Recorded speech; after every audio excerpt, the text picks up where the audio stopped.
మనం చూస్తున్నాం ఇండిగో సంక్షోభం వేళ కేంద్రం ఒక సంచలన నిర్ణయం తీసుకుంది. ఇండిగో యాజమాన్యం మీద కేంద్రం చాలా సీరియస్ అయింది.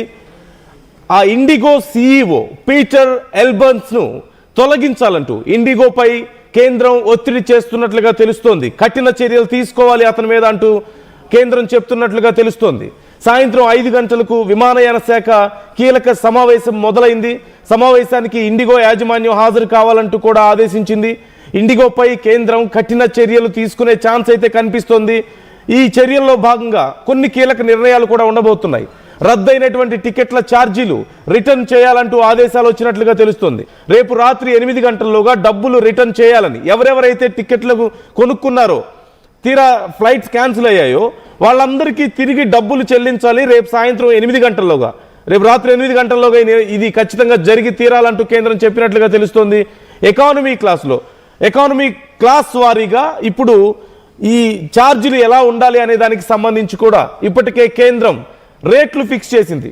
ఎందుకంటే చాలా విమానయాన సంస్థలు, చాలా ఎయిర్లైన్స్ ఇష్టం వచ్చినట్లుగా డబ్బులు వసూలు చేస్తున్న నేపథ్యంలో, ప్రయాణికుల్ని దోచుకుంటున్న నేపథ్యంలో 5,000 రూపాయలు ఉండాల్సిన టికెట్ 15,000, 20,000 ఉంటుంది. ఇక 10,000, 20,000 మధ్యలో ఉండాల్సిన టికెట్ 60,000కు వెళ్ళిపోయింది. 60,000, 70,000, కొన్ని అంతకంటే ఎక్కువ కూడా అమ్ముతున్న నేపథ్యంలో ఇప్పుడు కేంద్రం కీలక ఆదేశాలు జారీ చేసింది. ఇవి ఖచ్చితంగా విమాన ప్రయాణాలు చేసే వాళ్ళందరికీ చాలా కీలకమైనటువంటి విషయాలే. కేంద్రం చాలా సానుకూలంగా స్పందించింది. ఇండిగో విమానాలు పెద్ద ఎత్తున రద్దయిన నేపథ్యంలో, మిగతా విమానయాన సంస్థలు దోచుకుంటున్న నేపథ్యంలో, డిమాండ్ని తమకు అనుకూలంగా మార్చుకొని ప్రయాణికుల రక్తం పీలుస్తున్న నేపథ్యంలో ఇప్పుడు కేంద్రం ప్రయాణికులకి సౌలభ్యంగా ఉండేలా కొన్ని రేట్లను ఫిక్స్ చేసింది. ఆ రేట్ల ప్రకారం ఒక్కసారి చూస్తే 500 కిలోమీటర్ల వరకు 7,500 రూపాయల వరకు టికెట్ ప్రైస్ ఉండాలంటూ చెప్పింది. 500 కిలోమీటర్ల వరకు 7,500, 500 నుంచి 1000 కిలోమీటర్ల వరకు అయితే 12,000 రూపాయలు ఉండాలంటూ చెప్పింది. 1000 కిలోమీటర్ల నుంచి 1,500 కిలోమీటర్ల వరకు 15,000 రూపాయలు ఉండాలంటూ చెప్పింది. 1,500 నుంచి అంతకు మించి ఉంటే, 1,500 నుంచి అంతకు మించిన ఎక్కువ కిలోమీటర్లు కనుక డిస్టెన్స్ ఉంటే 18,000 రూపాయలు దానికి అనుగుణంగా ఉండాలి అంటూ చెప్పింది. సో ఈ రేషియో ప్రకారమే టికెట్ల రేట్లు ఉండాలంటూ కేంద్రం క్లియర్గా చెప్పింది. డీజీసీఏ కూడా ఈ విషయంలో చాలా క్లియర్ కట్ ఇన్స్ట్రక్షన్స్ జారీ చేసింది. ఎప్పటికప్పుడు అబ్జర్వ్ చేస్తూ ఉండాలని చెప్పింది. ఒకవేళ ఏదైనా సరే ఎయిర్లైన్స్ మీ దగ్గర ఎక్కువ డబ్బులు వసూలు చేస్తే వాళ్ళ మీద కఠిన చర్యలు ఉంటాయి. కేంద్రం నియమించినటువంటి, కేంద్రం చెప్పిన ఈ రూల్స్ను కనుక దాటి ఇష్టం వచ్చినట్లుగా ప్రైజెస్ ఉన్నా, ఇష్టం వచ్చినట్లుగా మీ దగ్గర డబ్బులు వసూలు చేసినా మీరు కంప్లైంట్ చేయొచ్చు. కంప్లైంట్ చేస్తే మీకు కాంపన్సేషన్ ఉండొచ్చు, లేదంటే ఎయిర్లైన్స్ మీద చర్యలు కూడా ఉంటాయి. చాలా స్ట్రిక్ట్ ఆర్డర్స్ ఇవి కేంద్రం నుంచి. సో ఎయిర్లైన్స్ ఈ విషయంలో జాగ్రత్తగా ఉండాలి. ప్రయాణికుల్ని దోచుకుందాం, అవకాశం దొరికింది కదా అని చెప్పేసి డిమాండ్ని అదునుగా చేసుకొని 4 రెట్లు 5 రెట్లు ఎక్కువ రేట్లు తీసుకుంటామంటే కుదరదు. ఫర్ ఎగ్జాంపుల్ ఇక్కడ నుంచి గోవాకి అప్రాక్సిమేట్లీ ఒక 600 to 700 కిలోమీటర్స్ ఉంటుంది కాబట్టి 12,000 వరకు ఉండే అవకాశం ఉంది టికెట్ ప్రైస్. ఇంతకుముందు అయితే సహజంగా 4,000 నుంచి 6,000 వరకు ఉంటుందేమో. ఇప్పుడు అది 12,000 అప్రాక్సిమేట్లీ. అంటే ఇప్పుడైనా సరే ఆల్మోస్ట్ డబుల్ ఛార్జెస్ ఉంటున్నాయి. 40 to 50% వరకు అప్రాక్సిమేట్లీ ఎక్కువ ఛార్జెస్ ఉంటున్నాయి. ఎందుకు? మిగతా విమానాల మీద, మిగతా ఎయిర్లైన్స్ మీద బర్డెన్ పడుతుంది, ఎక్కువ ట్రిప్స్ వేయాల్సి ఉంటుంది కాబట్టి ఎక్కువ మంది స్టాఫ్ని వాళ్ళు రిక్రూట్ చేసుకోవాలి.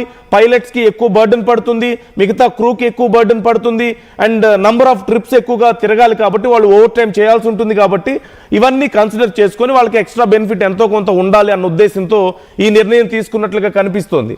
అలాగే సహజంగా మనం కేరళకు చూస్తుంటాం. అప్రాక్సిమేట్లీ హైదరాబాద్ నుంచి కేరళ ఒక 1,200 కిలోమీటర్స్ ఉండొచ్చు. ఈ 1,200 కిలోమీటర్స్కి సో 1,000 to 1,500 కిలోమీటర్స్కి 15,000 రూపీస్. ఇంతకుముందు కేరళకు అప్రాక్సిమేట్లీ 7,000, 8,000 రూపీస్ ఉండేది ఒక్కొక్క టికెట్ ప్రైస్ ఎకానమీలో నేను చెప్పేది.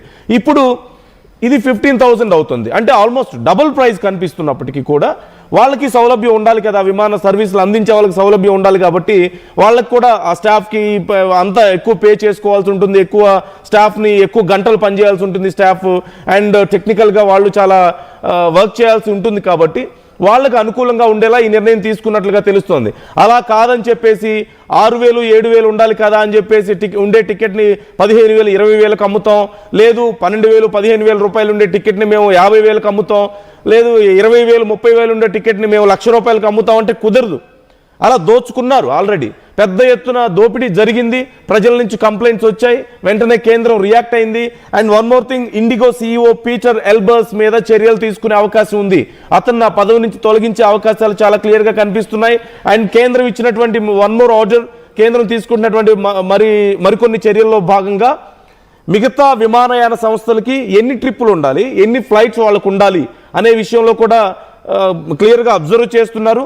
అట్ ద సేమ్ టైం ఇండిగోకి కూడా ఎన్ని ఫ్లైట్స్ని ఇవ్వాలి అనే విషయంలో, అంటే ఇప్పుడు ఇండిగో మొత్తం వాళ్ళ సిస్టమ్స్ అన్ని రీబూట్ చేశారు, షెడ్యూల్ ప్రాబ్లమ్స్ ఉన్నాయి, అలాగే ఈ మిగతా ఫ్లైట్ ప్లానింగ్ బాగా దెబ్బతిన్నది, ఇలా చాలా సమస్యలు ఉన్నాయి. కాబట్టి దానికి తగ్గట్లు ఎన్ని ఫ్లైట్స్ అయితే వాళ్ళు ఈజీగా రన్ చేసుకోగలుగుతారు అన్నే ఇస్తారు. ఎక్స్ట్రా ఫ్లైట్స్ని క్యాన్సిల్ చేయబోతున్నారు. సో మరిన్ని డీటెయిల్స్ తెలుసుకుందాం. అసలు ఈ మీటింగ్లో ఎవరెవరు పాల్గొన్నారు, ఇంకా ఏమేమి రూల్స్ని పెట్టారు, ఏం చర్యలు తీసుకోబోతున్నారు. ఇంత పెద్ద సంక్షోభం, ఒక రకంగా చెప్పాలంటే ఇంత పెద్ద గందరగోళం జరిగిన తర్వాత మరి కేంద్రం ఏం చర్యలు తీసుకుంటుంది మళ్ళీ రిపీట్ అవ్వకుండా. ఆల్రెడీ చాలా సందర్భాల్లో సఫర్ అవుతుంటారు ప్రయాణికులు. 2-3 గంటలు లేటుగా రాత్రులు కూర్చోబెట్టడము, లేదంటే ఆన్ టైంకి తిరగకుండా ఇష్టం వచ్చినట్లుగా చేయడం, వాటన్నిటిలో ఎలాగో ప్రయాణికుడికి కనీసం సమాధానం కూడా చెప్పరు చాలా సందర్భాల్లో. బట్ ఇలాంటి గందరగోళం అయితే రాకూడదు కదా మళ్ళీ. సో ఈ విషయంలో మరి ఏం చర్యలు తీసుకుంటుంది కేంద్రం తెలుసుకుందాం. ఢిల్లీ నుంచి మా ఢిల్లీ ప్రతినిధి నవీన్ మనతో లైవ్లో అందుబాటులో ఉన్నారు. సో ఢిల్లీలో ఏం మీటింగ్ జరిగింది, ఎవరెవరు పాల్గొన్నారో తెలుసుకుందాం మనం. నవీన్, ఇప్పుడు కేంద్రం చాలా సీరియస్ అయినట్లుగా తెలుస్తోంది. ఇండిగో విషయంలో ఈ టికెట్ ప్రైజుల విషయంలో లిమిటేషన్స్ పెట్టారు. At the same time IndiGo CEO విషయంలో చర్యలు తీసుకుంటున్నట్లుగా తెలుస్తోంది. అండ్ ఇండిగో మీద ఇంకా కొన్ని రిస్ట్రిక్షన్స్ కూడా ఉంటాయంటున్నారు. సో ఏం రిస్ట్రిక్షన్